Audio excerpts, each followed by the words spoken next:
And I was just wondering if there's something that in your performing new that you bring to festivals that you wouldn't to a normal show featuring you solely. I think it's kind of like an amplified version of the club show. I think with the picks as far as samples go, it's similar, but I think with all shows, I'm a bit more aggressive and blunt than on the record. So there's, I don't think my records have too many mellow moments, but I feel like you can kind of pick and choose what you want to go through in a live show. And, I think when it's a bigger crowd, naturally, stuff that's kind of in your face works a bit better. And, I think that's even more so the case at a festival.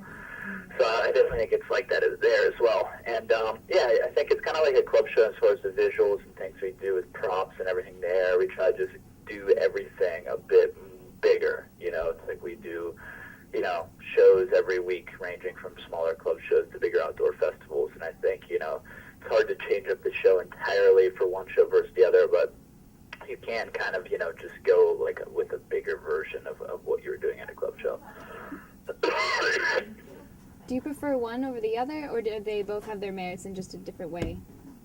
I feel like depends on the festival. At a festival like this, where I think I'm playing last, to me it's similar to a club show. Whereas, at a festival like a Lollapalooza or Bonnaroo, when there's a lot of other, larger names, where someone like, Coldplay or something's playing at the same time as me. There it just feels a bit more relaxed because I'm not really the headliner. I'm just one of many things. So, I think I kind of, the club shows are where this comes out of, and just playing smaller kind of basement parties and playing art spaces and things like that. So naturally, that intimacy is kind of what the show is rooted in.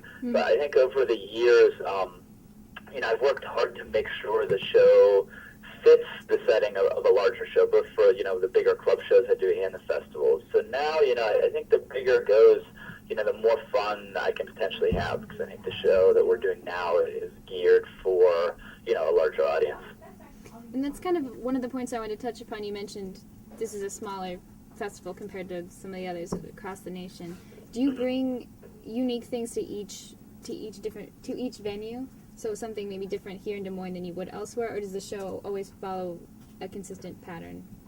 Well, musically it changes every week. So it's like today I'll sit around and try out new things, and it's just small things. With the show, I trigger every sample by hand, so it's like I have to have the whole set memorized. So it's very difficult for me to just change half of that for one show. It's something where every week I like to make a couple small alterations, and hopefully 5 minutes are different. So playing a festival this weekend versus playing a festival a month ago, there will be significant changes in the music. And of course, I kind of look for what each upcoming weekend shows are going to be and try to make the changes based on that.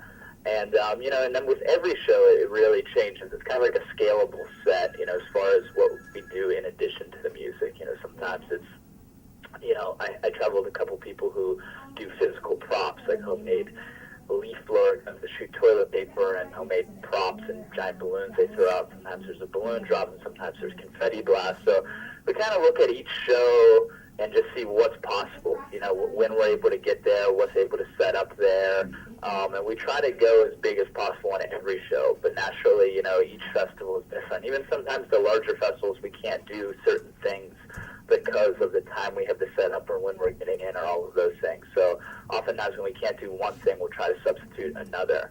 I think the show's kind of constantly growing and evolving with many consistent elements. But, I think, seeing a show now versus, Bonnaroo, for instance, a few weeks back, it definitely would be, have changes in it. And then, do you have anything special planned for Des Moines, or is it a surprise?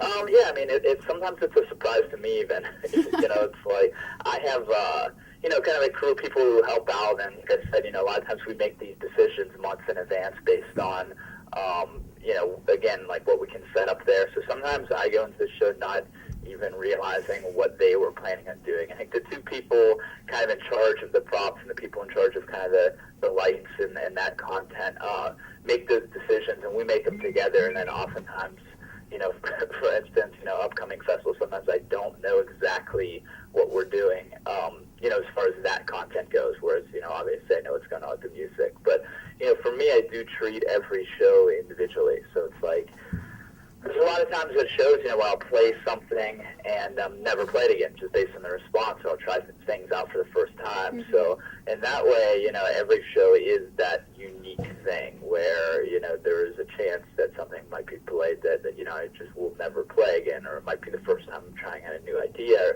Sometimes it's even like this weekend, I feel like going back and exploring something older from an album from 2006 that I put out, and I might try to incorporate that. So yeah, it's kind of like, every show I try to have a home run. I don't really hold back, with everything from the music to the spectacle, try to go big with it. But along with that, there's a lot of room for experimenting and substituting parts, and there is no kind of, exact game plan as to what the perfect show would be. Sometimes those little valleys or, more subtle parts are needed, just as, a reference point to, something that's a bit rowdier. So, yeah, every show, change it up a bit. Maybe, you talked a little bit about it earlier, but maybe you could just go through a basic explanation of how a live show works. You talked about it with the triggering example, but people are probably curious how you go about this process. Yeah, so basically the set that I'll be playing this weekend, the template for the set has existed for like 8 years now. So it's like the template stays the same as far as it's a whole bank of loops and samples, and it's me constantly substituting in new parts. And with the show, it's, when you're hearing something like a drum beat play, oftentimes, that could be multiple samples, multiple loops. So if you're hearing a drum beat, that might be a loop of a kick drum, a loop of a hand clap, and a loop of a hi-hat. So at any given moment, when you hear something come in, like an extra hi-hat or an extra snare drum or anything like that, that's me actually triggering that sample to start it up. So anytime you hear something start or stop, I'm triggering it by hand. And, it goes along with, for instance, oftentimes I'll play, at the beginning of my last album, there's the piece with Black Sabbath. And it starts off with like a basic guitar riff, then moves on to a different, there's kind of like 3 separate guitar riffs. So those are never attached together. Everything is as isolated as possible. So even when you hear a change in music, if you hear like a piano and then it turns into a piano with a bass line backing it, then it turns to a piano with a bass line with a tambourine backing it. Those are all individual loops, and that's me actually triggering those by hand in real time. So yeah, the set is pretty choreographed in that way, where I know where I want to go, and I rehearse it and go over and have it memorized and have an ideal way that I want to do it. But every show, I never really hit that mark exactly. It's, during a course of, playing an hour, I might trigger 400 or 500 samples. So it's a lot to go through. And, during a normal show, sometimes I feel like repeating something twice, or, based on how it's sounding to me on stage, I might want to drop out all the drums at this part or just do things differently. And a lot of times I, kind of come up with ideas and explore new things in the live setting, how to transition in and out of things.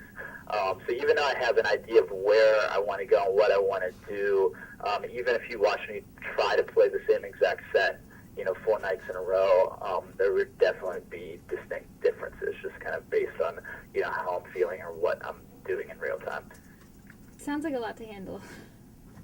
Yeah, it's surprisingly, it's kind of like, it's like I can't, even when I occasionally won't change anything in a set from weekend to weekend, but it's like I can't really play a show on Saturday and then not look at it until the next Friday and just go do it. I have to go over it just because, it's just, I think it's just like being in a band where it's like you have to know all the parts and you have to rehearse and go over, and you can't really just do it blindly. It's something where, you have to practice. So is it ever, I don't want to say improvised, but do you ever think of anything spur of the moment that's not based on the set that you have already developed in your mind? Yeah, a lot of times improvisation is kind of just transitional things. So it's not really like, I should put those vocals over this instrumental instead of that instrumental. It's rarely like that, because I think, as far as the actual combinations of material, it's like, I sit at home, and when I have a new vocal line, I'll try that out with hundreds and hundreds of different things at my house. So by the time I get to what I want to play live or what I want to do on the record, that's an idea that's been thoroughly thought out, and this is what I think sounds best. So it's rare for me in the live setting to be like, oh, I want to try that out over this instead, because, you know, at home I probably already did that.